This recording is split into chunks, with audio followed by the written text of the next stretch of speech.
को हो न सका किसी के कद का अंदाज़ा, कि सका किसी के कद का अंदाज़ा, वो आसमान था मगर सर झुकाए चलता था।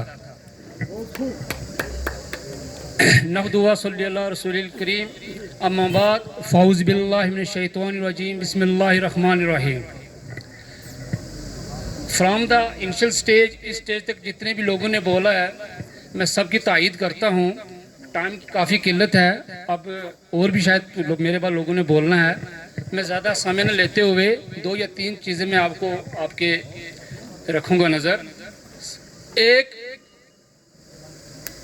सबसे पहले हमारी मुहिम जो ये लोग बोल चुके हैं, सबसे पहले हमारी मुहिम जो चली, जो इकबाल साहब आज एक स्टेट में नहीं एक सेंट्रल में पहचाने जाते हैं।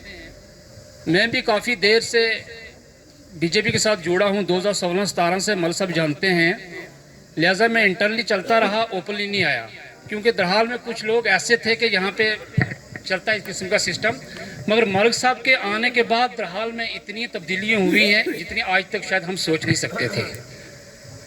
एक मेरे उस्ताद भी बैठे हैं यहाँ पे, जिन लोगों ने मुझे यहाँ तक पहुँचाया, तालीम दी है, मैं उनका भी शुक्रिया अदा करता हूँ। बात यह है कि इकबाल साहब ने जो काम किया है वो आज तक शायद तारीख में इससे पहले किसी ने नहीं किया होगा। मेरी उम्र भी शायद 40 साल हो चुकी है। मैंने अपनी उम्र में आज तक कितने लीडर देखे हैं, कई पार्टियों से देखे हैं, मगर खुल के कोई भी सामने नहीं आया। इस दौर में मलिक साहब ने वो काम किया है जिससे हमारी जितनी भी आने वाली नस्लें हैं वो रोशनास होंगी और आने वाले जितने भी बच्चे हैं वो काफ़ी ऊंची हाई पोस्ट पे पहुंचेंगे। एक डिस्ट्रिक्ट में अगर, एक कॉन्स्टिट्यूएंसी में अगर एक एमएलए अगर इलेक्शन लड़ता है, वो हाली सिर्फ एमएलए ही बनता है, और एक आईएएस या आईपीएस बनता है, वो 7 या 8 एमएलए के ऊपर कमांड करता है। मेरे कहने का मतलब यह है कि मलिक साहब ने वो काम किया है, हमारे आने वाले नौजवान अगर कोई आईएएस करता है या आईपीएस करता है, उसके नीचे 7 या 8 जो एमएलए काम करेंगे। लिहाजा हमें इन लोगों को या इन जितने भी हमारे रहनुमा हैं, उन रहनुमाओं में गिने जो लोगों का नाम आता है इकबाल मलिक साहब का। इकबाल मलिक साहब की जो खूबियाँ हैं, जो पहचान है, वो हम लोग यहाँ तक बता नहीं सकते क्या पहचान है इनकी। तो हमें लिहाजा बात यह कि जो एसटी का दर्जा हमें मिला है, वो हम बड़े खुशनसीब लोग हैं और बड़े खुशकिस्मत लोग हैं जो इकबाल साहब की वजह से हमें जो मिला है। बात यह है कि एक एसटी के कारण मेरी एक भांजी है, वही उसने प्रोफेसर का एग्ज़ाम पास करके वो ले में शायद गई है, वो एक एसटी के कारण। आज लोग बड़े बड़े दावे कर रहे हैं, बड़ी बड़ी बातें कर रहे हैं कि हम एसटी के, हमने ये किया वो किया, मगर सबसे पहले ये देखो यार, जिस इंसान ने संगे बुनियाद रखी, जो इंसान सामने खुल के आया एसटी के मुद्दे के ऊपर, जिसने इलेक्शन लड़ा, उसको तो देखो। आज तो बड़ी बड़ी पार्टियों के लोग यहाँ बोलते हैं हमने ये किया वो किया, मगर वो इलेक्शन लड़ने के काबिल ही नहीं थे।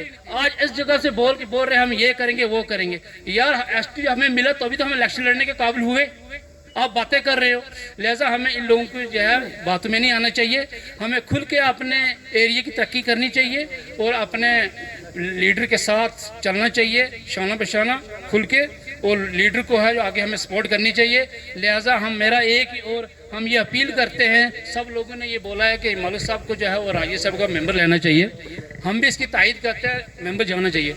मगर मेरी एक और ही अपनी तरफ से एक नाचीज़ होने के नाते में एक चीज़ और भी रिक्वेस्ट करता हूँ सेंट्रल गवर्नमेंट से और स्टेट गवर्नमेंट से, कि अगर राज्यसभा में अगर आप हमारे मलिक साहब को अगर लेते हैं तो वेल अच्छी बात है। और भी सेंट्रल में बड़ी बड़ी पोस्टें हैं, और भी स्टेट में बड़ी पोस्टें हैं, किसी और बड़ी पोस्ट पे अपॉइंट कीजिए, किसी का चेयरमैन बना दीजिए, किसी का मेंबर बना दीजिए, रेलवे बोर्ड है और बड़ी बड़ी बोर्ड्स हैं, कमेटियां हैं। लिहाजा है हमारे मलिक साहब को किसी अच्छी जगह पहुंचाए। अगर आपने जम्मू पुंछ के अगर मुस्लिम डोमिनेट एरिया को, वोट्स को अगर मजबूत रखना है, उस अगर आगे आने वाले अगर दौर में अगर वोट लेना है, तो मलिक साहब को आपने किसी जगह पे पहुंचाना होगा।